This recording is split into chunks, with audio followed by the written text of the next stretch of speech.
Pagi di Sungai Sumida selalu sama. Bau sampah basah bercampur oli mesin dan air comberan yang mengalir dari selokan kota. Hujan gerimis sejak subuh membuat udara lebih dingin dari biasanya. Rizky Pratama, 28 tahun, sudah berdiri di tepi sungai sejak pukul 5. Seragam orange TK Ania basah kuyup.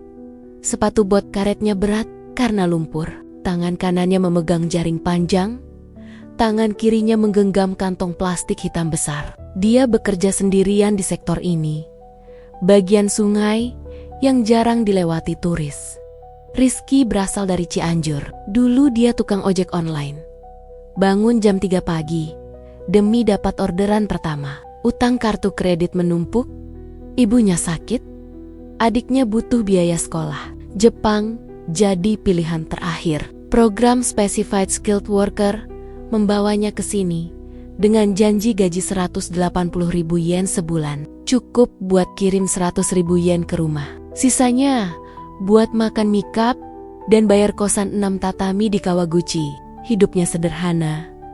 Kerja, makan, tidur, ulang lagi. Hari itu dia mulai dari ujung jembatan kecil. Sampah plastik, botol sake kosong, ban motor, bahkan ada boneka teddy bear yang sudah bolong matanya. Dia tarik satu persatu, masukkan ke kantong. Tubuhnya sudah terbiasa. Bahu lebar, lengan keras, perut rata karena angkat beban 10 jam sehari. Wajahnya tampan tapi kusam, kulit sawo matang, rambut hitam pendek basah menempel di dahi. Matanya fokus, tidak banyak bicara. Teman sesama TKI bilang, dia pendiam, tapi pekerja keras.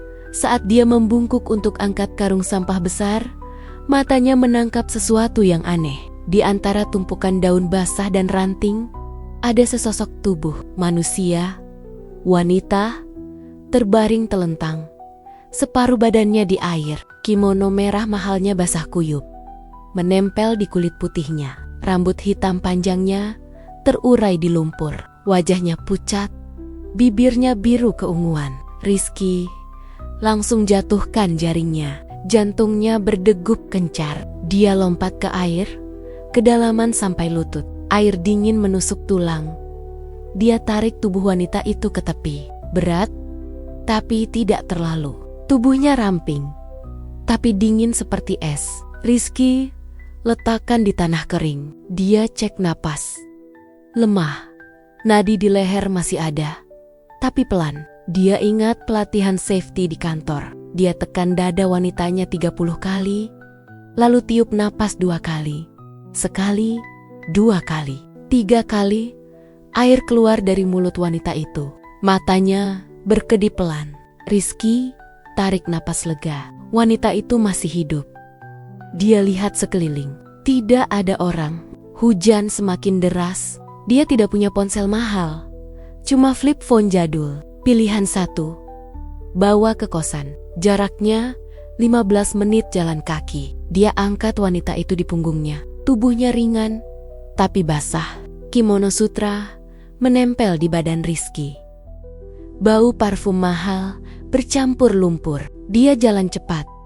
Melewati jalan kecil, bawah jembatan kereta, masuk gang sempit, kosannya di lantai 2. Tangga besi berkarat, pintu kamarnya kecil. Dia buka dengan satu tangan, masuk, letakkan wanita itu di futon tipisnya. Kamarnya sempit, kasur lipat, kompor gas kecil, kulkas mini, rak pakaian plastik. Tidak ada AC, cuma kipas angin murah. Rizky ambil handuk tua, lap wajah wanita itu. Kulitnya halus, seperti porselen. Bulu matanya panjang, hidungnya mancung, bibirnya tipis. Cantik, bukan cantik biasa. Cantik seperti model di iklan Shiseido yang dia lihat di stasiun. Dia buka kulkas, ambil air mineral, tuang sedikit di gelas plastik. Wanita itu mulai sadar, matanya terbuka pelan. Warna mata hijau kebiruan, seperti laut di musim dingin. Dia lihat Rizky, lalu lihat sekeliling. Ekspresinya bingung, lalu panik. Dia duduk mendadak. Kimono basahnya melorot sedikit di bahu. Rizky buru-buru alihkan pandangan. Wanita itu pegang kepalanya. Pusing, dia lihat tas kecil Louis Vuitton di samping futon masih utuh. Dia buka resleting, keluarkan dompet kulit tebal. Dia tarik beberapa lembar yen. 10.000 yen. Banyak. Rizky hitung cepat dalam hati. 10 juta yen, lebih dari gaji setahun. Wanita itu letakkan uang itu di lantai, di depan Rizky. Matanya tajam, tapi lelah. Rizky tidak ambil. Dia geleng kepala pelan. Dia bukan tipe yang suka uang mudah. Dia berdiri, ambil jaket kerja cadangan, selimut tipis. Dia tutup bahu wanita itu. Suhu tubuhnya masih dingin. Dia nyalakan kompor gas, rebus air, buat teh, celup murah. Satu-satunya yang dia punya. Wanita itu diam saja. Dia lihat Rizky dari atas sampai bawah. Seragam orange basah, sepatu bot kotor, tangan kasar penuh kapalan. Tapi matanya jujur, tidak ada nafsu. Cuma khawatir. Dia tarik napas dalam. Namanya Aiko Fujiwara. Dia tahu siapa dirinya. Pewaris Fujiwara Group, perusahaan properti, onsen mewah, apartemen di Shibuya, Osaka, Kyoto. Kekayaan keluarganya 3 triliun yen. Tapi dia kabur dari rumah, dari tunangan, dari syarat warisan gila. 3 hari lagi ulang tahunnya yang ke-27, syarat kakeknya harus menikah. Kalau tidak, warisan jatuh ke tangan pamannya yang korup. Aiko benci tunangannya. Kenji Takahashi, kuku, Jakusa, mother, dingin, kejam, hanya mau uang. Aiko lari malam tadi, naik taksi ke pinggiran, jalan kaki tanpa tujuan, pingsan di sungai karena kelelahan dan hujan. Sekarang dia di kosan TKI. Pria ini selamatkan nyawanya. Namanya Rizky. Dia lihat dari name tag seragam. Aiko buka dompet lagi. Kali ini keluarkan kartu nama emas. Tulisan kanji dan Inggris. Aiko Fujiwara, Executive Director, Fujiwara Group. Dia letakkan di lantai. Di samping uang, Rizky lihat kartu itu. Matanya melebar. Dia tahu Fujiwara Group, perusahaan besar. Iklannya ada di TV kosan. Tapi dia tetap diam. Dia tuang teh panas ke gelas, sodorkan ke Aiko. Tangan Aiko gemetar sedikit saat ambil gelas. Dia minum pelan, hangat. Pertama kali dalam hidupnya minum teh celup 100 yen. Dia lihat Rizky lagi. Pria ini beda. Tidak takut, tidak rakus, hanya diam tapi tegas. Aiko tarik napas dalam. Dia butuh bantuan, butuh suami. Dalam 3 hari, ide gila muncul di kepalanya. Dia lihat tubuh Rizky, tinggi, tegap, wajah tampan, meski kusam. Bisa jadi pasangan sementara, cukup buat penuhi syarat. Lalu dia kasih uang, banyak uang, 50 miliar yen. Cukup buat Rizky hidup mewah seumur hidup. Tapi dia belum bilang, belum saatnya. Dia harus pastikan dulu. Rizky berdiri, ambil handuk lagi. Dia lap rambut Aiko pelan. Gerakannya hati-hati, seperti takut merusak. Aiko diam. Dadanya naik turun. Ada sesuatu di hati yang bergetar. Bukan karena dingin, bukan karena takut, tapi karena pria ini. Pria yang angkat sampah. Pria yang selamatkan nyawanya tanpa minta apa-apa. Di luar, hujan masih turun. Neon Tokyo berkelap-kelip. Di kejauhan, di dalam kosan 6 tatami, 2 dunia bertemu. TKI miskin dan putri konglomerat. Sampah dan emas. Takdir baru saja mulai berputar. Malam datang cepat di Kawaguchi. Lampu neon merah dari pachinko parlor di bawah kosan menyelinap lewat celah jendela. Rizky sudah mandi di kamar mandi umum lantai 1. Badannya masih basah saat dia masuk kamar. Aiko duduk di futon. Kimono kering yang dia pinjam dari lemari Rizky terlalu besar di bahunya. Rambutnya sudah disisir pakai sisir plastik murah. Wajahnya kembali bercahaya, tapi matanya lelah. Rizky letakkan mangkuk mie instan di lantai. 2 porsi, 2 porsi. 1 untuk dia, 1 untuk Aiko. Bau kaldu ayam murah memenuhi ruangan. Aiko, lihat mangkuk itu. Dia belum pernah makan mie cap seumur hidup, tapi perutnya lapar. Dia ambil sumpit plastik, makan pelan. Rizky makan cepat. Seperti biasa, dia harus hemat waktu. Besok kerja jam 5 lagi. Aiko letakkan sumpit. Dia buka tas Louis Vuitton lagi. Kali ini keluarkan kertas tebal. Kontrak, tulisan kanji. Rapi, dia sodorkan ke Rizky. Rizky lihat kertas itu. Matanya menyipit, dia bisa baca kanji sederhana. Tapi ini terlalu rumit. Aiko ambil pulpen emas dari tas. Tunjuk bagian bawah. Ada angka besar. 50,0 yen, 0,00. 50 miliar yen. Rizky hitung dalam rupiah. Sekitar 8 triliun. Jantungnya berdegup kencang. Aiko tarik napas dalam. Dia mulai cerita. Suaranya pelan, tapi jelas. Kakeknya meninggal bulan lalu. Wasiat, Aiko harus menikah sebelum ulang tahun ke-27, tinggal 72 jam. Kalau tidak, warisan jatuh ke paman yang korup. Tunangannya Kenji Takahashi. Dingin, kejam, hanya mau uang. Aiko kabur, pingsan di sungai. Rizky selamatkan dia. Sekarang dia butuh suami. Sementara cukup 3 hari. Setelah itu cerai. Rizky dapat 50 miliar yen. Cash. Rizky diam lama. Dia lihat Aiko, lihat mata hijau kebiruan itu, lihat tangan kecil yang gemetar pegang pulpen. Dia bukan bodoh.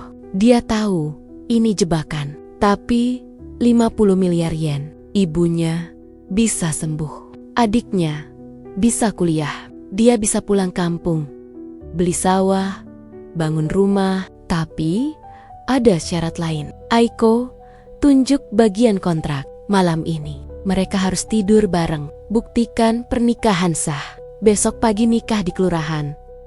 Rizky berdiri, jalan mondar-mandir di kamar sempit. Lantai kayu, berderit. Pikirannya kacau. Dia bukan perjaka. Dulu di Jakarta pernah pacaran. Tapi ini beda. Ini bisnis. Tapi Aiko cantik. Tubuhnya ramping, kulitnya putih, bau parfumnya masih menempel di futan. Dia lihat Aiko lagi. Aiko sudah buka kancing atas kimono pinjaman. Bahunya terlihat putih, halus. Rizky telan ludah. Dia matikan lampu utama. Tinggal lampu meja kecil. Cahaya kuning, temaram. Aiko berdiri. Kimono melorot ke lantai. Dia pakai dalaman hitam simple. Rizky lihat tubuhnya. Dadanya naik turun. Dia buka baju kerjanya. Badannya six pack. Bekas angkat sampah. Aiko dekati dia. Tangan kecilnya pegang dada Rizky.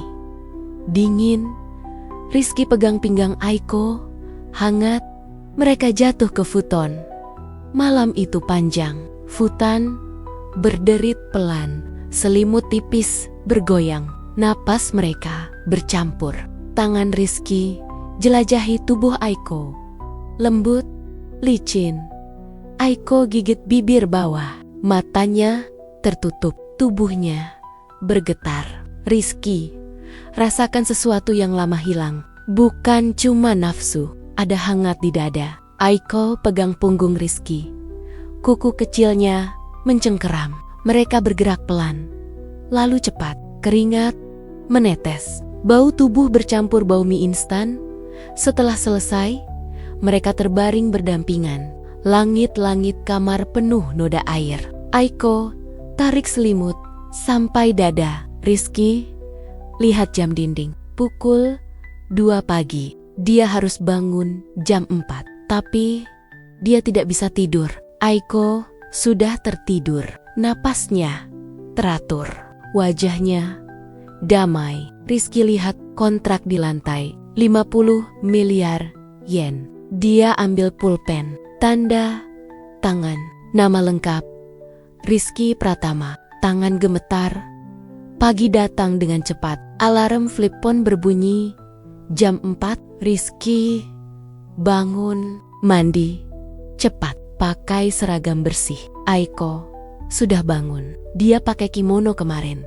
Sudah kering. Mereka keluar kosan. Jalan kaki ke stasiun. Naik kereta lokal ke Shinjuku. Pagi masih gelap. Kereta penuh pekerja. Rizky berdiri. Pegang tiang. Aiko duduk di kursi prioritas. Matanya merah tapi tegas. Kantor kelurahan Shinjuku buka jam 8. Mereka antre. Rizky pakai jaket kerja. Aiko pakai mantel panjang hitam. Dua saksi.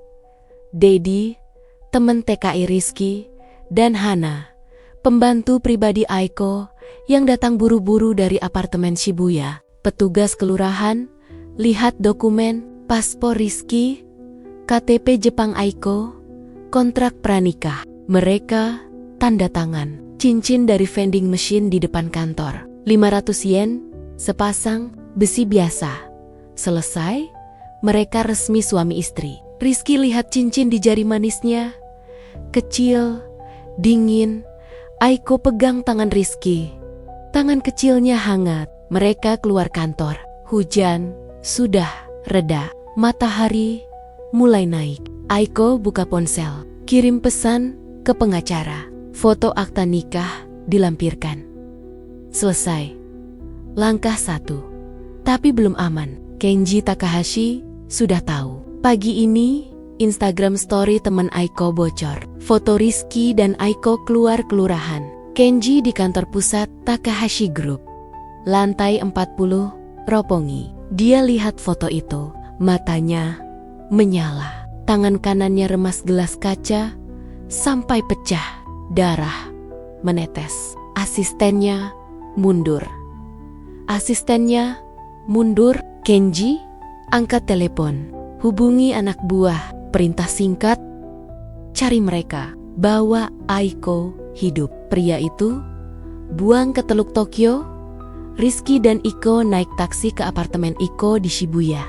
Gedung tinggi. Lantai ke-35. Pintu otomatis. Kamera pengawas. Aiko buka pintu. Ruangan luas. Lantai marmer. Sofa kulit. Dinding kaca. Pemandangan Tokyo dari atas. Rizky berdiri di pintu. Tidak berani masuk. Sepatunya kotor. Aiko tarik tangannya. Masuk. Dia buka lemari. Keluarkan baju pria. Ukuran Rizky. Baru dia suruh Rizky ganti. Rizky mandi di kamar mandi besar. Shower. Panas. Sabun. Mahal. Dia lihat cermin. Wajahnya sama. Tapi hidupnya beda. Aiko masuk kamar mandi. Buka baju.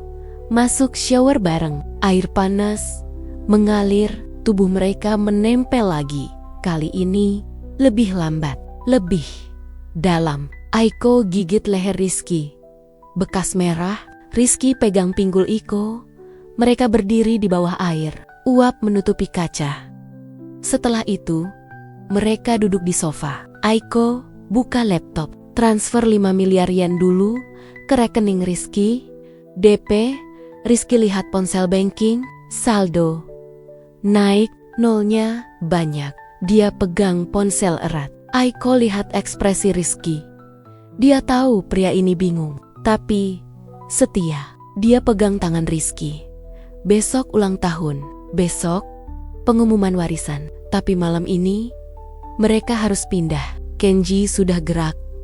Aiko telepon Hana. Siapkan jet pribadi ke Hakone. Villa pribadi. Aman. Mereka packing cepat. Rizky cuma bawa tas ransel kecil. Isi paspor, baju kerja, foto ibu. Aiko bawa koper kecil. Perhiasan, dokumen. Mereka keluar apartemen, naik lift bawah tanah. Mobil hitam menunggu. Sopir Hana. Mereka masuk. Mobil melaju ke stasiun Tokyo. Naik Shinkansen ke Hakone. Perjalanan 2 jam di kereta. Rizky lihat jendela. Pemandangan gunung, salju tipis. Aiko tidur di bahunya. Rambutnya wangi. Rizky pegang tangan Iko. Cincin vending machine berkilau di cahaya matahari. Dia tahu, ini baru awal. Kenji tidak akan diam. Tapi 50 miliar yen. Dan Aiko, dia tidak tahu mana yang lebih berharga. Shinkansen berhenti. Hakone, udara dingin. Villa di bukit, gerbang besi. Pagar tinggi. Villa besar. Kolam onsen pribadi. Pohon sakura mulai berbunga. Mereka masuk. Lampu otomatis menyala. Aiko buka pintu. Rizky berdiri di teras. Lihat danau di bawah. Tenang. Aiko peluk Rizky dari belakang. Malam ini aman. Besok perang. Shinkansen berhenti di stasiun Odawara pukul 7 malam. Udara Hakone dingin menusuk tulang. Bau pinus dan uap onsen samar tercium. Rizky turun duluan. Tas ransel kecil di bahu. Aiko mengikuti. Mantel hitam panjang menutupi tubuh. Koper kecil ditarik Hana. Sopir villa menunggu dengan mobil van hitam mengkilap. Perjalanan ke bukit memakan 30 menit. Jalan berkelok. Lampu depan menyapu pohon sakura yang mulai berbunga tipis. Villa Fujiwara berdiri di lereng gunung. Bangunan kayu modern. Atap kaca, dinding kaca besar menghadap danau Ashi. Gerbang otomatis terbuka. Kamera pengawas berputar pelan. Mobil masuk halaman batu. Lampu sensor menyala satu persatu. Hana keluar duluan. Buka pintu utama. Rizky melangkah masuk. Lantai kayu hangat karena pemanas bawah.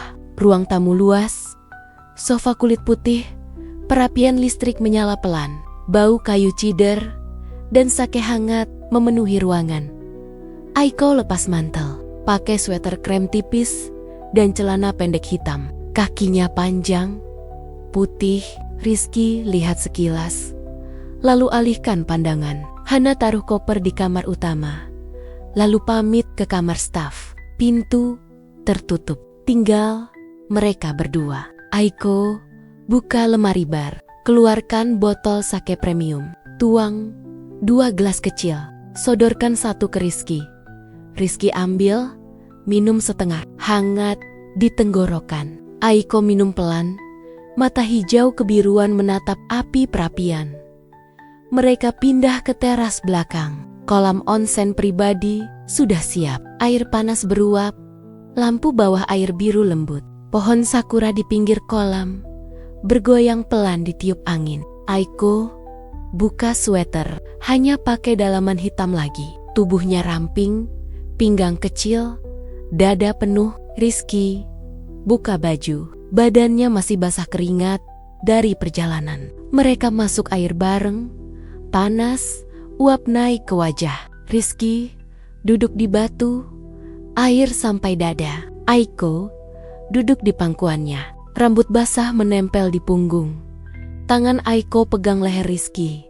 Jari kecilnya main di rambut pendek. Rizky pegang pinggul Iko, kulit licin karena air. Mereka ciuman pelan. Bibir Aiko lembut, hangat. Lidah mereka bertemu. Napas bercampur uap. Tangan Rizky naik ke punggung Iko, buka kait bra. Bra jatuh ke air. Dada Aiko menempel di dada Rizky.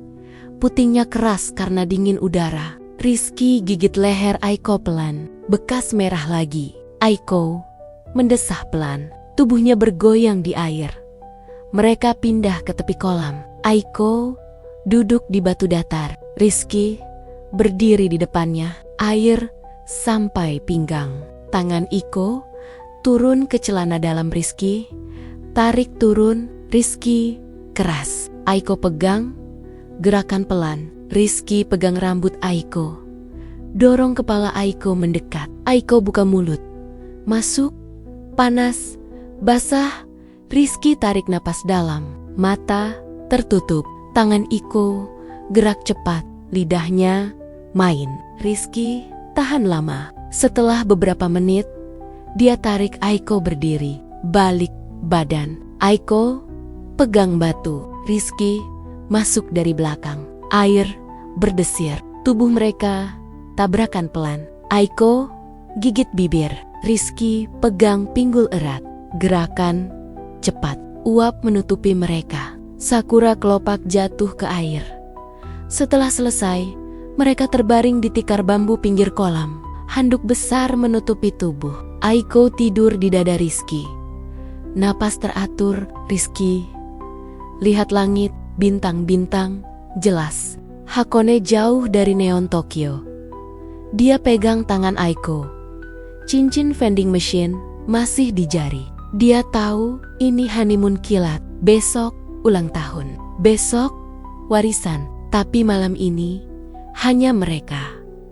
Pukul 11 malam, ponsel Aiko bergetar di meja teras. Pesan dari Hana. Foto. Mobil hitam mencurigakan di gerbang bawah. Plat nomor Tokyo. Aiko bangun. Wajah tegang. Rizky lihat foto.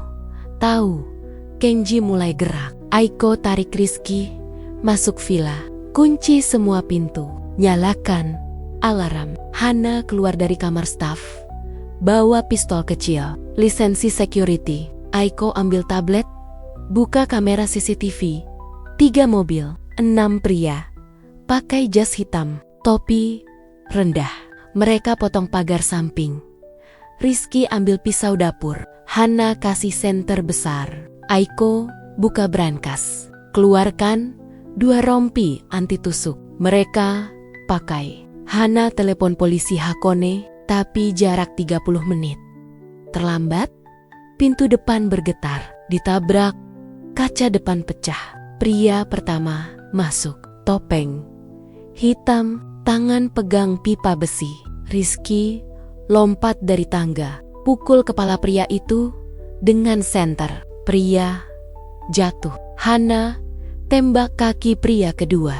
Darah muncrat. Iko tarik Rizky ke lantai 2. Mereka lari ke kamar utama. Kunci pintu. Dorong lemari ke depan pintu. Jendela besar. Pemandangan danau. Rizky buka jendela. Angin kencang. Lantai 2 tinggi. Tapi ada pohon sakura besar di samping. Cabang tebal. Rizky lompat duluan. Pegang cabang. Turun pelan. Aiko ikut. Sweater robek. Lutut berdarah. Mereka lari ke hutan belakang. Gelap. Cabang menusuk kaki. Suara tembakan di villa. Hana bertahan sendirian. Rizky tarik Aiko lari cepat. Skill lari dari debt collector Jakarta berguna. Melewati semak, lompat parit kecil, masuk hutan pinus. Napas mereka tersengal. Aiko jatuh. Kaki terkilir. Rizky angkat di punggung. Lari lagi. Jarak villa sudah 500 meter. Sirena polisi terdengar samar. Mereka keluar hutan. Jalan kecil. Lampu mobil Hana.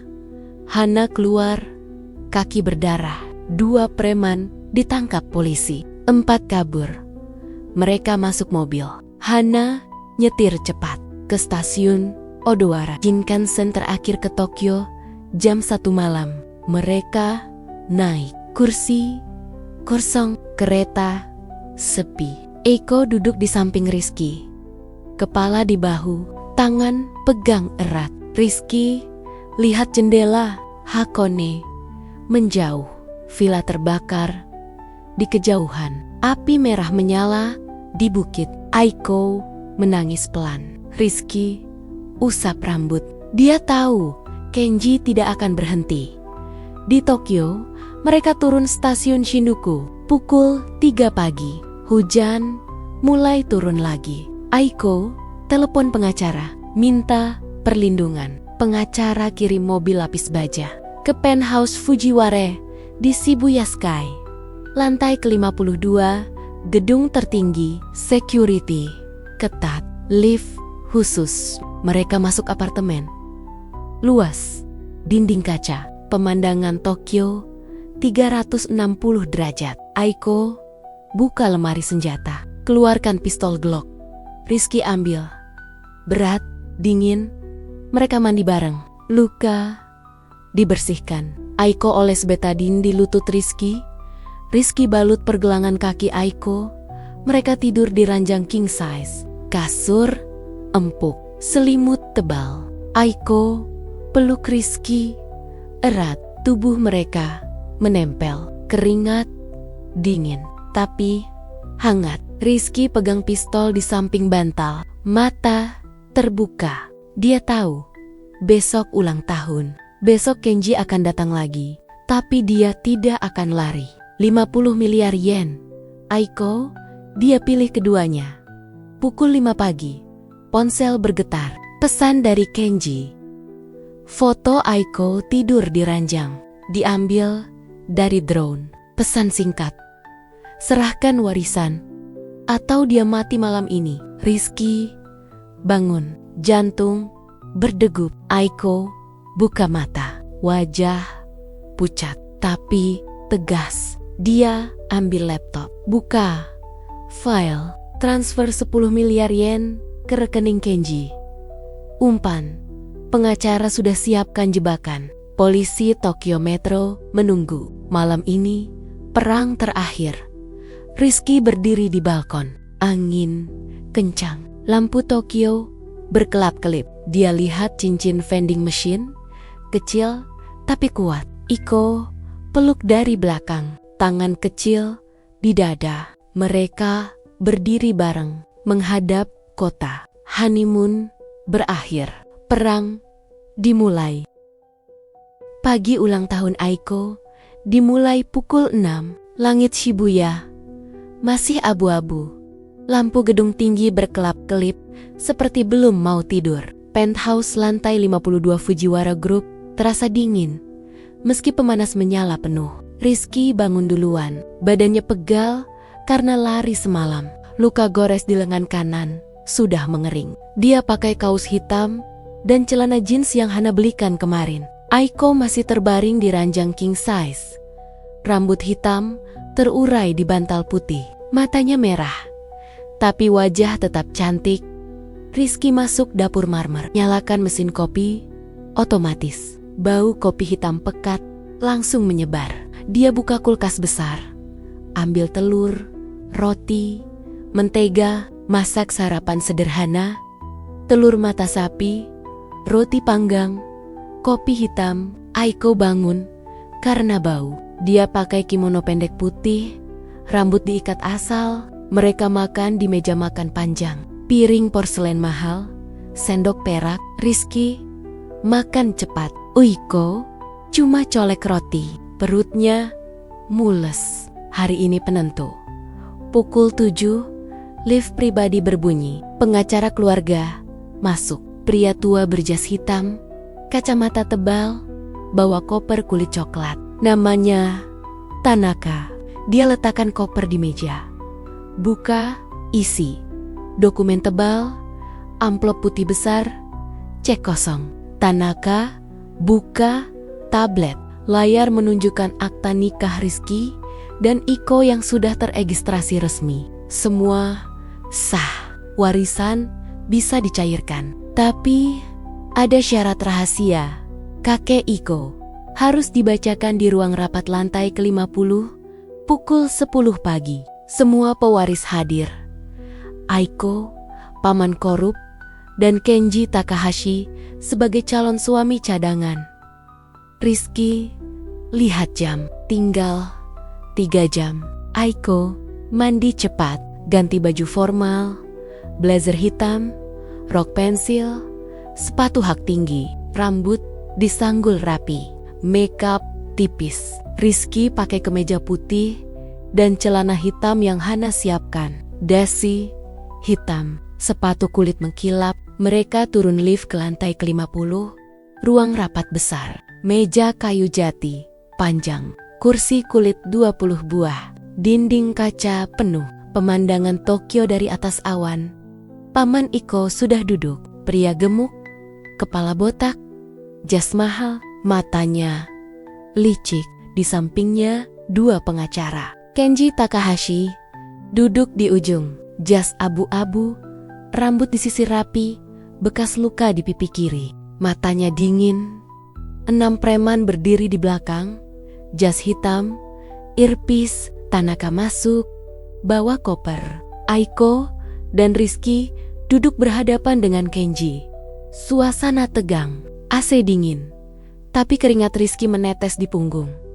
Tanaka buka dokumen, baca wasiat kakek, suara datar, warisan total 500 miliar yen, properti, saham, onsen, apartemen. Syarat utama, Aiko harus menikah sebelum ulang tahun ke-27 sudah terpenuhi. Tapi ada ujian tambahan. Kakek ingin pastikan cinta sejati, bukan bisnis. Tanaka buka amplop putih, keluarkan cek 50 miliar yen, letakkan di depan Rizky. Aturannya sederhana, Rizky harus pilih, ambil cek 50 miliar yen dan cerai hari ini. Aiko tetap dapat warisan penuh, tapi Rizky pergi selamanya, atau sobek cek. Tetap nikah, tapi warisan dibagi 2. Risiko, Kenji bisa ambil alih kalau Aiko mati. Semua mata ke Rizky. Paman tersenyum sinis. Kenji pegang pistol di bawah meja, jari dipelatuk. Rizky lihat cek, kertas tebal, angka 0 banyak, 50 miliar yen, rumah besar di Cianjur, sawah, mobil, ibunya sembuh, adiknya kuliah S2, hidup tenang. Tapi dia lihat Aiko, mata hijau kebiruan berkaca, tangan kecil gemetar di meja. Malam, di onsen, ciuman di shower, pelukan di balkon. Dia ingat semua, bukan uang, bukan kontrak, tapi Aiko. Dia ambil cek, semua menahan napas. Kenji angkat pistol pelan. Rizky pegang cek erat, lalu sobek pelan, satu persatu. Potongan kertas putih beterbangan ke lantai marmer. Hening, paman melotot. Kenji berdiri mendadak, pistol terangkat. Tapi Tanaka tekan tombol di tablet. Pintu ruang rapat terkunci otomatis. Lampu merah berkedip. Security gedung masuk. 20 orang, senjata api. Preman Kenji ditangkap. Borgol plastik. Kenji ditahan di kursi. Tanaka tersenyum kecil. Ujian selesai. Rizky lulus. Kakek Aiko sengaja buat jebakan. Cek itu palsu, tapi pilihan Rizky asli. Warisan 500 miliar yen jadi milik Aiko dan Rizky. Paman dikeluarkan dari ruang rapat, menjerit. Tapi sia-sia. Kenji dibawa polisi Tokyo Metro. Bukti korupsi, penyerangan, ancaman pembunuhan, semua terekam CCTV. Aiko berdiri, peluk Rizky erat di depan semua orang. Air mata menetes di bahu kemeja Rizky. Rizky pegang punggung Aiko. Tangan besar, hangat. Mereka keluar ruang rapat. Naik lift ke lantai ke-52. Apartemen, pintu tertutup. Aiko buka blazer. Rok jatuh. Hanya dalaman putih. Rizky buka kemeja. Badan six pack penuh bekas luka baru. Mereka masuk kamar. Ranjang, king size, selimut sutra. Kali ini beda. Bukan nafsu, bukan kontrak. Cinta. Aiko dorong Rizky ke ranjang. Naik ke atas. Rambut terurai. Tangan kecil buka ikat pinggang Rizky. Celana turun. Rizky pegang pinggul Iko. Masuk pelan. Mata mereka bertemu. Aiko gerak pelan. Napas bercampur. Tangan Rizky naik ke dada Aiko. Remas lembut. Aiko mendesah. Tubuh bergoyang, keringat menetes. Jendela besar terbuka, angin Tokyo masuk, lampu kota berkelap-kelip di bawah. Mereka ganti posisi. Rizky di atas, gerakan dalam. Aiko gigit bahu Rizky. Bekas gigi. Rizky cium leher Aiko. Bau parfum mahal. Tubuh mereka basah. Ranjang berderit pelan. Selimut jatuh ke lantai. Mereka capai puncak bareng. Aiko menjerit kecil. Rizky tarik napas dalam. Tubuh ambruk. Mereka terbaring berdampingan. Tangan saling genggam. Cincin vending machine berkilau di cahaya matahari pagi. Pukul 2 siang, Tanaka telepon. Semua selesai. Dokumen ditandatangani. Rekening bersama dibuka. 500 miliar yen masuk. Rizky lihat saldo di ponsel. Nolnya tak terhitung. Aiko duduk di sofa, kaki diselonjor. Rizky duduk di samping. Kepala Aiko di bah pundak Rizky. Mereka lihat pemandangan. Gunung Fuji terlihat samar di kejauhan. Salju putih, malam datang. Mereka makan malam di balkon. Meja kaca, steak wagyu, sake, dingin, lilin kecil, angin sepoi. Aiko pakai gaun merah. Rizky pakai kemeja putih lengan digulung. Mereka makan pelan, tawa kecil. Tawa kecil. Aiko cerita masa kecil, kakeknya ajar naik sepeda di taman onsen. Rizky cerita Cianjur, sawah hijau, ayam berkokok pagi. Ibunya masak nasi liwet.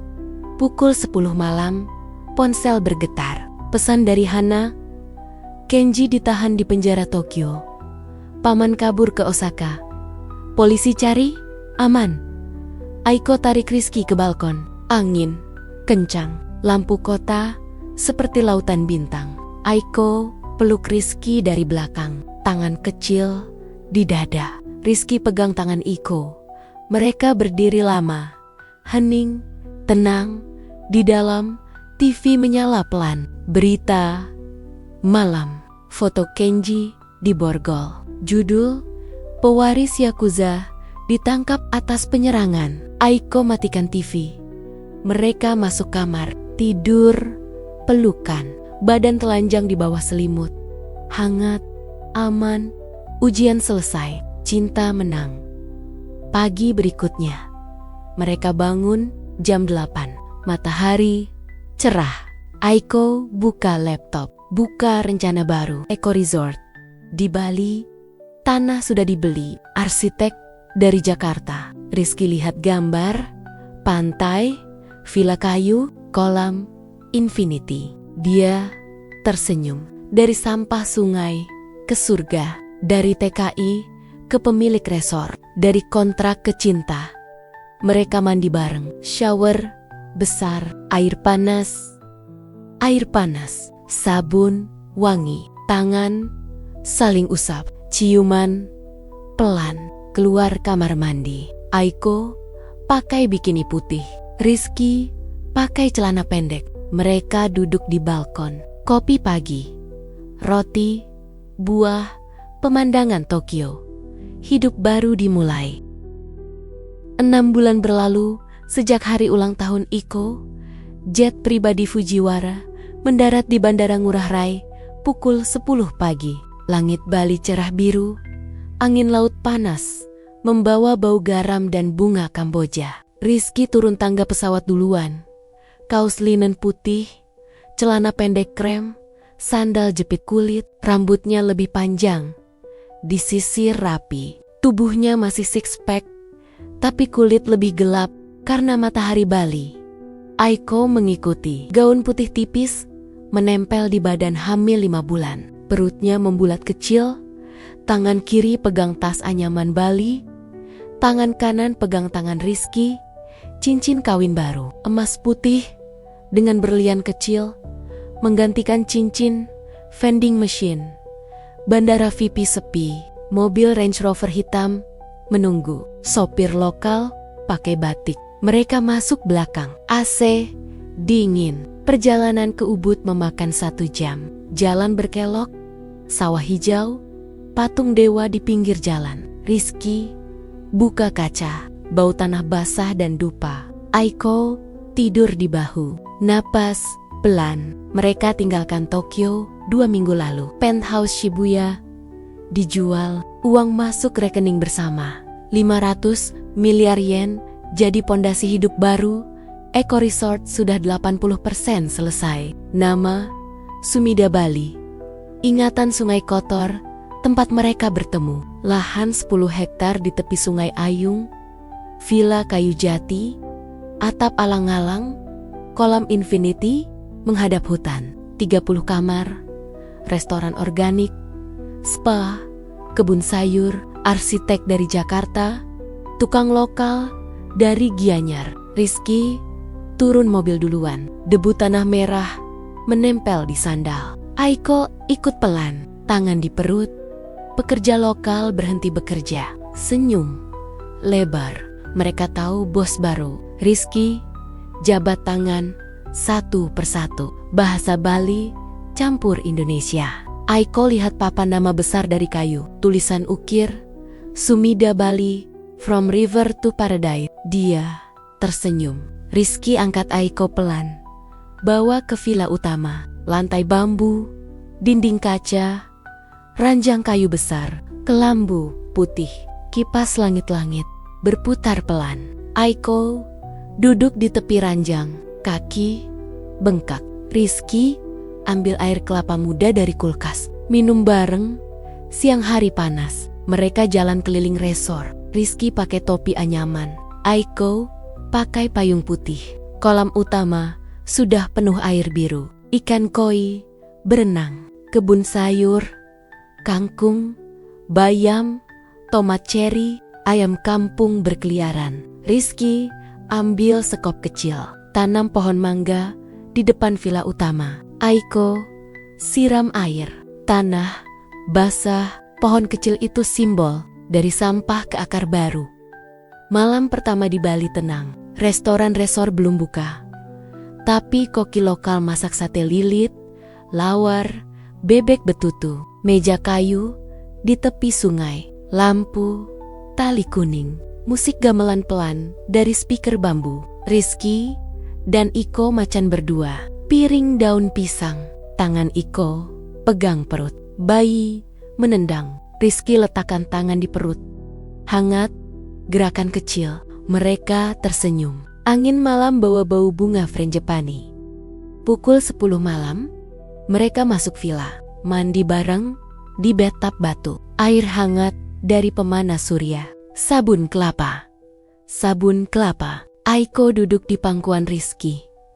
Perut membulat di antara mereka. Rizky usap punggung Aiko. Sabun licin. Mereka ciuman pelan. Bukan nafsu, bukan kontrak. Cinta. Aiko tidur duluan. Rizky tutup kelambu. Matikan lampu. Hanya suara jangkrik dan sungai. Pagi berikutnya, Rizky bangun jam 5. Kebiasaan lama dia pakai celana pendek, lari pagi di jalur sawah. Kaki telanjang di tanah basah. Ayam berkokok. Matahari naik perlahan. Dia lari 5 kilometer. Balik ke resor, keringat menetes. Aiko sudah bangun, pakai kebaya putih, longgar, rambut basah. Sarapan di teras, bubur injit, pisang goreng, telur rebus, kopi Bali hitam pekat.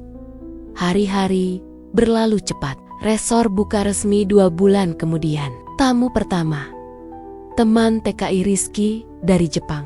Dedi datang bareng istri. Mereka kaget lihat Rizky dari kosan 6 tatami ke pemilik resor. Dedi peluk Rizky erat. Istri Dedi foto bareng Aiko.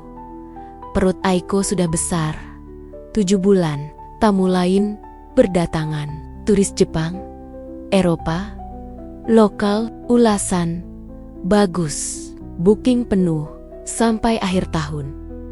Rizky masih suka angkat sampah. Pagi-pagi, dia jalan ke Sungai Ayung, bawa jaring kecil, ambil plastik, botol, ranting. Pekerja lokal ikut. Mereka bilang, bos gila, tapi hormat. Aiko lihat dari teras. Tersenyum. Dia tahu, Rizky tidak lupa asal. Dari sungai kotor Tokyo ke sungai suci Bali. Sampah tetap sampah, tapi cinta jadi emas. Kenji Takahashi divonis 10 tahun penjara. Berita di TV nasional Jepang. Paman Iko ditangkap di Osaka. Aset disita. Fujiwara Group dibersihkan. Aiko jadi CEO resmi. Rapat lewat Zoom dari Bali. Karyawan Tokyo hormat. Mereka tahu cerita. Dari kabur ke bahagia, Aiko melahirkan di rumah sakit Sanglah. Anak kembar. Anak kembar, laki-laki dan perempuan. Bayi laki-laki lahir duluan. Nangis kencang. Namanya Rai. Bayi perempuan pelan. Mata hijau seperti ibu. Namanya Sakura. Rizky potong tali pusar sendiri. Tangan gemetar. Aiko pucat. Tapi tersenyum. Perawat Bali kasih selamat. Kado batik bayi. Mereka pulang ke resor. Villa utama jadi rumah. Kamar bayi kayu jati. Ayunan, rotan, mainan, bambu. Rai dan Sakura tidur bareng. Aiko menyusui di kursi goyang. Rizky gendong satu persatu. Bau susu bayi, popok, tawa kecil. Malam tenang. Sungai Ayung mengalir pelan di bawah. 1 tahun kemudian, resor untung besar. Rizky buka cabang di Lombok. Aiko buka sekolah gratis untuk anak pekerja resor. Bahasa Jepang, Indonesia, Inggris, anak-anak lokal belajar. Rai dan Sakura mulai jalan. Rai suka main lumpur. Sakura suka bunga. Rizky ajar mereka angkat sampah kecil, jaring, mini, kantong daur ulang. Pernikahan ulang tahun pertama diadakan di pantai. Api unggun, gamelan, sate ikan. Tamu datang naik perahu kayu. Dedi jadi mik. Hana datang dari Tokyo, bawa kado kimono bayi. Aiko pakai kebaya putih. Rizky pakai beskap coklat. Mereka tukar cincin lagi. Emas Bali, ukir bunga, ciuman di bawah bintang. Rai dan Sakura tidur di pangkuan nenek dari Cianjur. Ibu Rizky datang pertama kali ke Bali. Nangis lihat cucu. Malam itu, mereka jalan di pantai. Kaki telanjang di pasir. Ombak kecil. Aiko pegang tangan Rizky. Perut sudah rata lagi. Tubuh langsing. Rambut panjang ditiup angin. Rizky lihat laut. Hitam. Tenang. Dia ingat sungai Sumida. Bau sampah. Hujan. Gerimis. Kimono basah. Pingsan. CPR. Kosan 6 tatami. Micup. Malam pertama. Nikah kilat. Yakuza. Ujian. 500 miliar yen. Kini Rai, Sakura, Sumida Bali. Aiko peluk Rizky dari samping. Kepala di dada. Tangan di perut. Six pack. Rizky pegang bahu Aiko. Mereka berdiri lama. Ombak datang pelan. Basah kaki. Bintang jatuh. Aiko, bu, hening. Rizky cium kening. Bau garam dan bunga. Pagi berikutnya, Rizky bangun jam 5, lari pagi. Aiko ikut jalan pelan. Rai dan Sakura di stroller. Keluarga kecil. Sungai Ayung berkilau di matahari pagi. Rizky ambil jaring kecil. Angkat 1 botol plastik. Masukkan kantong. Rai ikut. Tangan kecil. Sakura tepuk tangan. Aiko foto. Senyum lebar. Dari sampah ke istana. Dari TKI ke ayah. Dari kontrak ke keluarga. Dari Tokyo ke Bali. Dari 180.000 yen sebulan ke 500 miliar yen. Dari sungai kotor ke surga hijau. Cinta butuh nyali, bukan dompet.